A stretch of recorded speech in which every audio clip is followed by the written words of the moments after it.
Hello, bonsoir à tout le monde, c'est Will Gospel, Mister Zenu.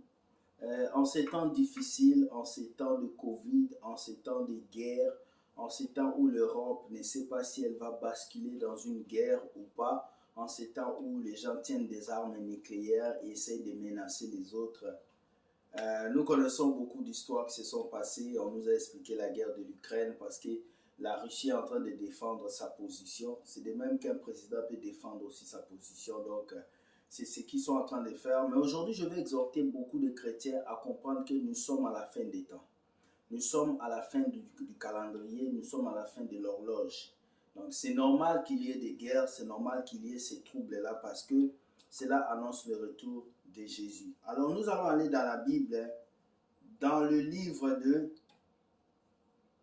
Matthieu 24, verset 3 qui dit: Il s'assit sur la montagne des Oliviers et les disciples vinrent en particulier lui faire cette question.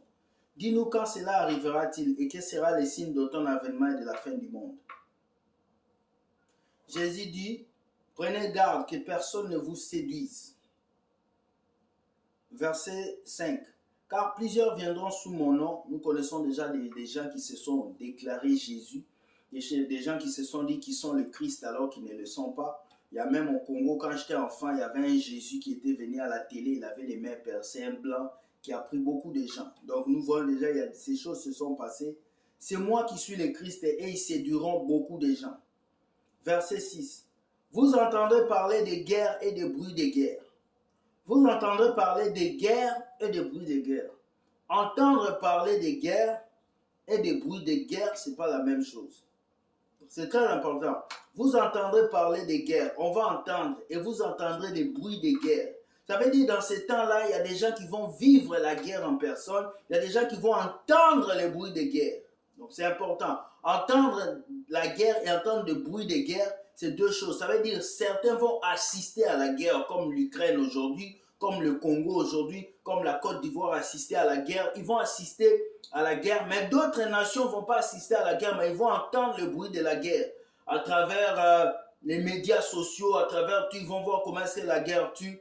Gardez-vous d'être troublés, car il faut que ces choses arrivent, mais ce ne sera pas encore la fin. Il dit gardez-vous, ce ne sera pas encore la fin. Verset 7. Une nation s'élèvera contre une nation et un royaume contre un royaume. Il y aura en divers lieux des famines et des tremblements de terre. Aujourd'hui, il y a la famine presque dans plusieurs pays. Aujourd'hui, il y a eu des tremblements de terre. L'année 2021, on a eu des tremblements de terre. Donc, les signes imminents du retour de Jésus-Christ sont très percutants et très visibles. Alors, aujourd'hui, on n'a plus besoin de commencer encore à douter de ce que la Bible a dit. La Bible a annoncé toutes ces choses et ces choses arrivent.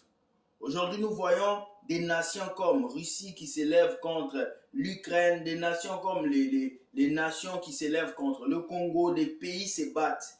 Tout ça, c'est parce que ça doit s'accomplir. Maintenant, nous les chrétiens, c'est quoi notre rôle dans cette histoire? Notre rôle n'est pas d'avoir peur. Notre rôle n'est pas de trembler. Notre rôle est d'être posé, de savoir que nous, on va pouvoir accomplir un but. Nous allons pouvoir vivre une vie éternelle. Notre rôle, c'est de prêcher l'évangile. Notre rôle, c'est de parler de Jésus. Notre rôle, c'est de faire comprendre aux gens que le monde court à sa fin. Bientôt, il n'y aura plus Facebook. Bientôt, il n'y aura plus de voitures. Bientôt, la vie que vous avez, vous n'en aurez plus. Alors, levez-vous et cherchez le salut de vos âmes. Parce que le monde est éphémère. La voiture est éphémère. Les maisons sont éphémères. Regardez l'Ukraine aujourd'hui, tout est bombardé. Ils étaient bien dans leur ville, ils étaient assis. Boum, la guerre, ils deviennent des réfugiés. Tout peut changer dans votre vie à n'importe quel moment. Alors vous devez vous préparer au retour du Christ.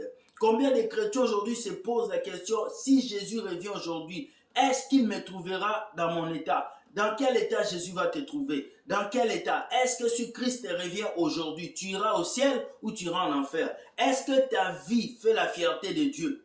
Beaucoup de personnes aujourd'hui ne se posent plus ces questions. Et frères et sœurs, il est important pour nous de savoir que Jésus revient bientôt. Préparons nos cœurs, lavons nos cœurs, pas nos habits, lavons nos cœurs. Soyons purs, cherchons la paix avec les autres. Réunissons-nous pour que nous puissions voir la validité de Jésus afin que nos cœurs soient touchés.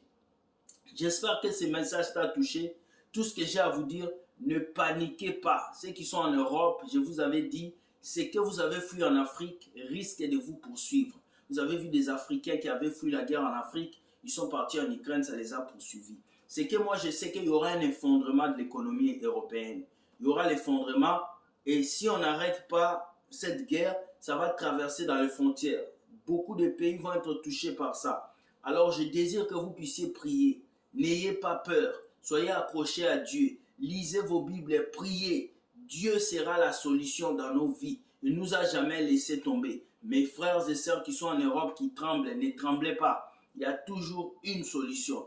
Alors je vous bénis et je vous dis, Jésus a vaincu le monde, alors vous allez être vainqueurs. Parce que votre Dieu vous protège. Je demande la prière pour tous les pays qui vivent la guerre. Le Congo, tous ces pays-là, car la guerre, quand elle arrive, elle détruit tout un pays. Elle détruit le système d'un pays. La guerre ne vient pas pour détruire le pays, la guerre vient détruire la famille.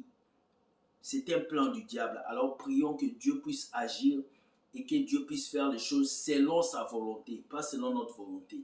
Soyez bénis, bonne soirée et que cette exhortation puisse t'aider à tenir ferme. Merci beaucoup, que Dieu vous garde. Bye.